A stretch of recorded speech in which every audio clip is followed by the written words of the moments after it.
Hello friends, Ganpati Bappa Morya. दोस्तों, आजकल घर घर में गणपति जी पधारे हुए हैं और उनका बहुत ज़ोरों से स्वागत हो रहा है।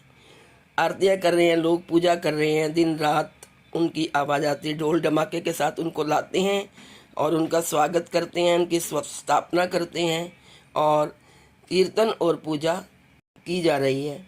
तो दोस्तों, आज गणेश चतुर्थी के उत्सव पर आपको गणपति जी की एक बहुत ही सुंदर सी कहानी सुनाने जा रही हूँ, जिसका शीर्षक है गणेश जी और खीर। दोस्तों, एक बार गणेश जी एक छोटे बालक के रूप में चिमटी में चावल और चमचे में दूध लेकर निकले और वो हर किसी से कह रहे थे कि कोई मेरे लिए खीर बना दो, कोई मेरे लिए खीर बना दो। लेकिन किसी ने भी नहीं सुना। एक बुढ़िया बैठी हुई थी, उसने कहा, चलो लाओ गणेश, मैं तुम्हारे लिए खीर बना देती हूँ। वह छोटा सा बर्तन जब आग पर चढ़ाने लगी, तब गणेश जी ने कहा कि दादी माँ, छोटी सी भगोनी मत चढ़ाओ, तुम्हारे घर में जो सबसे बड़ा बर्तन हो वही चढ़ा दो। बुढ़िया ने वही चढ़ा दिया। वह देखती रह गई कि जो थोड़े से चावल उस बड़े बर्तन में डाले थे, वह बर्तन पूरा भर गया। गणेश जी ने कहा, दादी माँ, मैं नहा कर आता हूँ। खीर तैयार हो गई तो बुढ़िया के पोते पोते खीर खाने के लिए रोने लगे। बुढ़िया ने कहा, गणेश जी को भोग लगवाऊंगी तभी आपको दूंगी खीर। तो उसने जब गणेश जी नहीं आए तो उन्होंने गणेश जी को चूल्हे में थोड़ी सी खीर डालकर भोग लगा दिया और कटोरी भरकर बच्चों को दे दी। बुढ़िया की पड़ोसन ऊपर से देख रही थी, तो बुढ़िया ने सोचा यह चुगली कर देगी, तो एक कटोरा भरकर उसे भी दे दिया। बेटे की बहू ने चुपके से एक कटोरा खीर खाई, कटोरा चक्की के नीचे छुपा दिया। अभी भी गणेश जी नहीं आए थे। बुढ़िया को भी भूख लग रही थी। वह भी एक कटोरा खीर का भरकर किवाड़ के पीछे बैठकर उसने खा लिया। वह किवाड़ के पीछे बैठ गई और उसने कहा, गणेश जी आपके भोग लगे, कहकर शुरू कर दिया। तभी गणेश जी आ गए। बुढ़िया ने कहा, आजा रे गणेश, खीर खा ले, मैं तो तेरी राह ही देख रही थी। गणेश जी ने कहा, दादी माँ, मैंने तो खीर पहले ही खा ली।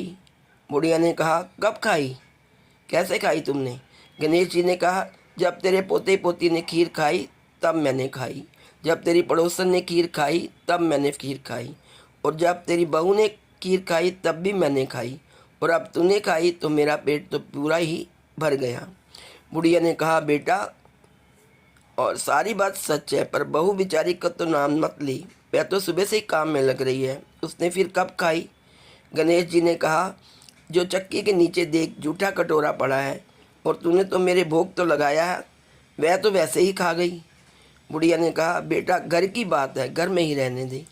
आप बताओ, बची हुई खीर का क्या करूं?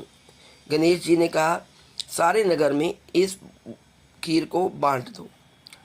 और जब उस बुढ़िया ने सारे नगर में खीर को बांट दिया, तब भी जो बर्तन था वो पूरा ही भरा रहा था। इस बात का जब राजा को पता लगा तो बुढ़िया को बुलाया और कहा, क्यों रे बुढ़िया, ऐसा बर्तन तेरे घर पर है तो तेरे घर पर अच्छा लगेगा या मेरे घर पर? बुढ़िया ने कहा, राजा आप ले लो। राजा जी ने खीर का बर्तन महल में मंगा लिया, और लेकिन जैसे ही उन्होंने बर्तन महल में मंगाया, उस खीर में कीड़े मकोड़े बिच्छू आदि हो गए और दुर्गंध आने लगी। यह देखकर राजा ने बुढ़िया से कहा, बुढ़िया, बर्तन वापस ले जा, तुझे हमने दे दिया। बुढ़िया ने कहा, राजा जी, आप देते तो पहले ही दे देते, यह बर्तन तो मुझे मेरे गणेश ने दिया है। बुढ़िया ने बर्तन वापस लिया। देते ही बर्तन में सुगंध दोबारा आ गई। घर आकर बुढ़िया ने गणेश जी से कहा, बची हुई खीर का क्या करें गणेश जी? गणेश ने कहा, झोंपड़ी के कोने में गड्ढा खोदकर गाड़ दो, उसी जगह सुबह उठकर वापस खोदेगी तो धन के भंडार मिलेंगे। ऐसा कहकर गणेश जी अंतर ध्यान हो गए। जाते समय झोंपड़ी के लात मारते हुए गए तो झोंपड़ी के स्थान पर महल बन गया। सुबह बहू ने फावड़ा लेकर पूरे घर को खोद दिया तो कुछ भी नहीं मिला। बहू ने कहा, सासू जी, आपके गणेश तो झूठे हैं। सास ने कहा, बहू, मेरा गणेश झूठा नहीं है, ला मैं देखूं। वह सुई लेकर खोजने लगी तो टन टन करते 2 बोरे निकल आई जिसमें सोना भरा हुआ था। बहू ने कहा, सासू जी गणेश जी तो साची हैं। सास ने कहा, गणेश जी तो भावनाओं के भूखे हैं। यह गणेश जी जैसा आपने बुढ़िया को दिया वैसा सबको देना। विनायक जी की कहानी कहने वाले तथा सुनने वाले सबको देना। तो दोस्तों ये थी गणेश जी की खीर की कहानी। तो आप सब मेरे साथ मिलकर बोलिए, गणपति बप्पा मोरया। ओम गणेशाय नमः। Please like, share and subscribe. Thank you so much.